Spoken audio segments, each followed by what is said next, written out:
David De Gea has been incredible for Manchester United since he joined in 2011. And this video has no agenda, nothing at all. It is an observation that I feel has been staring us in the face since Erik Ten Hag arrived. And in my opinion, the evidence is now insurmountable that David De Gea will be a problem for Ten Hag's system at Manchester United until he is replaced. This isn't me looking for a scapegoat after the game yesterday. Please don't say that, because it's just not true. Watch the video. Please take into account what I'm saying and let me know what you think in the comments below. This is something that is going to divide opinion, and I'm not surprised about that.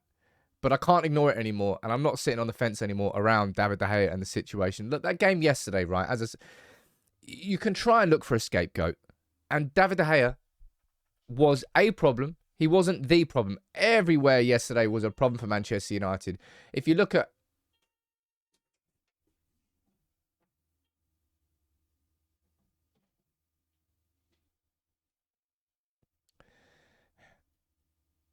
Manchester United's results against the top 9, look, it's abysmal. That defeat to Brentford and City and Liverpool and Arsenal, our form away from home is absolutely woeful. Look at this. Only 4 sides have conceded more, and we're in 4th place. Goes to show how good our home form is.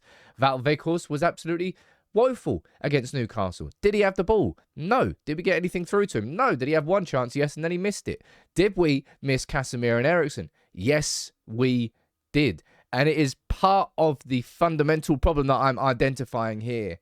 But I'm sorry. You cannot be watching Manchester United with David De Gea anymore and ignore the elephant in the room anymore.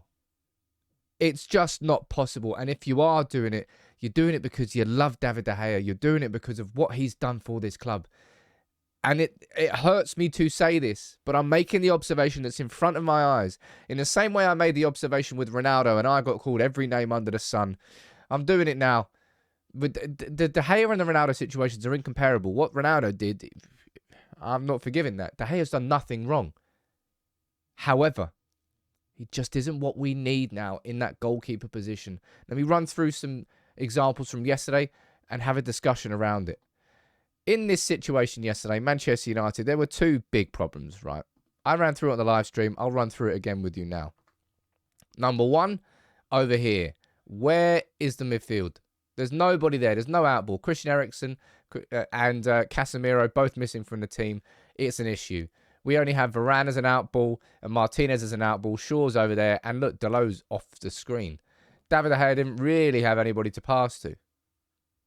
However, David De Gea's ability with the ball at his feet in that situation means that he's not going to try and thread the needle. Now, the ball went out to Varane. Varane, you could argue here, could feed McTominay. But look at it. 2 Manchester United players. I still can't see Dalot. 1, 2, 3, 4, 5. I want to compare that. I'll speak about Scott McTominay in a bit. Compare that to, look, this is a picture from 2019. You can put any example of City building out from the back with the ball. Or Arsenal, you could probably throw into it. Look at that. 5, 1, 2, 3, 4, 5 players on 3. Manchester United facing 3 players here. It's effectively a 2 on 3 because as soon as the ball goes out there, the fullbacks are going to get squeezed up on. Another example here. In terms of numbers, now Arsenal, in this situation, beat the press because Joe Willett pressed the goalkeeper and he gets rid of it. But United do not do this. We do not overload enough. And it leaves De Gea with very little option. Now that, I can sympathise with him. And that's what I mean about Scott McTominay should be dropping deeper to sit in between, to break up those positions there. Scott McTominay should be here or here.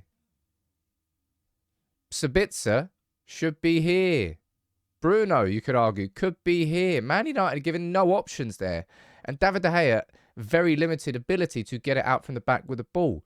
However, he can't. And this, for me, is why this man stands out. Martinez has the ability to thread a pass. In these situations, when there's a dangerous ball on. In fact, let's go, probably the best examples here. These situations, right? This is a perfect example. It's not even that risky, this one, with the space that Rodri's got there. But De Gea, he doesn't like doing these balls.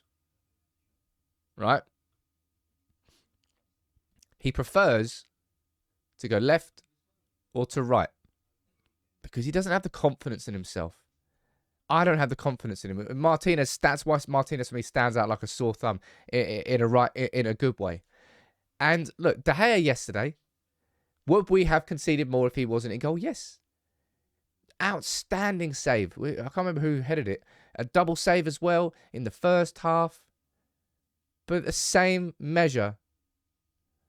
And this is not the first time this has happened this season. Manchester United are conceding chances and conceding goals because of poor build-up play out from the back. And there are going to be, as I said, I know I'm going to get slated by so many United fans here.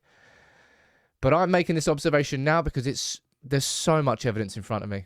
And I'd rather be speaking about positives, but I can't ignore this anymore. And people are going to be like, Sam, David De Gea's goals, his shot stopping is the best in the world. And it was.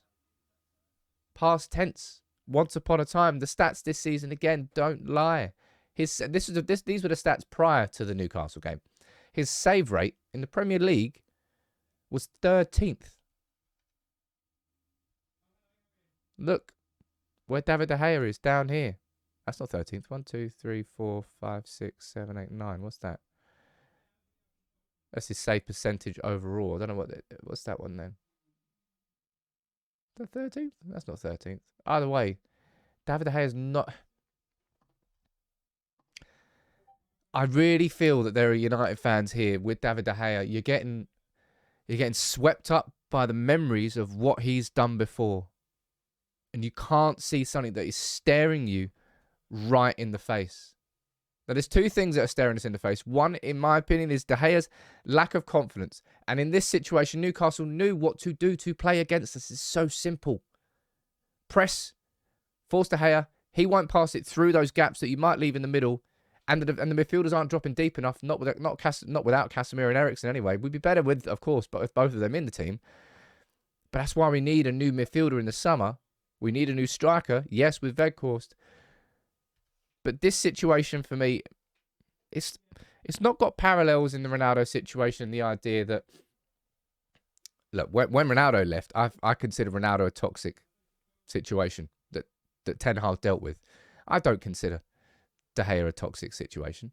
He's not a toxic player. He loves the club. He's been at this club, and he's, man, if we had not had De Gea for these few years, then I have no idea how much further we would have fallen as a football club.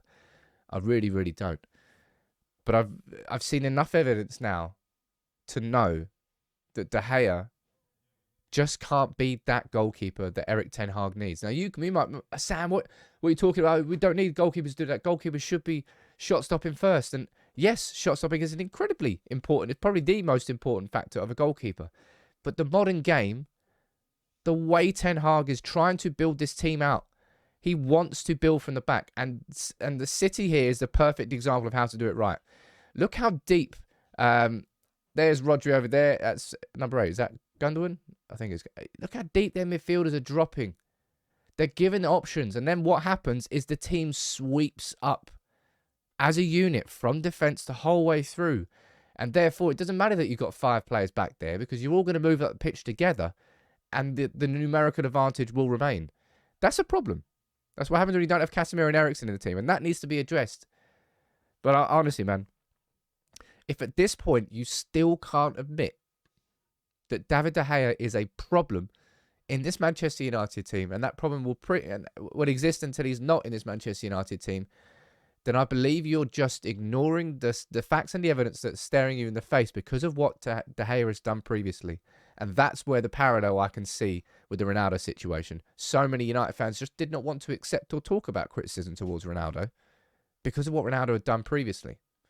And it clouded their judgment. I wish nothing more than that De Gea found that distribution, but I don't think he will. I think teams know how to play against us. And the problem isn't getting any better. There's just more evidence and more examples as to why it is a problem that I think United fans need to understand. I believe if United had the money this summer, we'd be looking at doing all of this at once. But I think with probably limitations because of how much we've lost over these last 3 years and what Ten Hag needs to sort with a striker being number 1 and probably a number 8 apparently, a new midfielder being number 2. that we won't have the money to get that goalkeeper this summer. So De Gea is going to be here for another year. But until he leaves, I don't see this issue of Manchester United playing out from the back really improve. It will definitely improve once we've got these two back, right? Yes. But De Gea is a big part of this problem, man. If you don't want to admit it at this point, I just think you're ignoring the evidence. And this is, everybody can accuse me of an agenda if they want to. It's not me. My agenda is what is best for Manchester United and what is best for Erik ten Hag and his style of play. And to do that, I don't know if we'll ever truly achieve it with David De Gea in the team.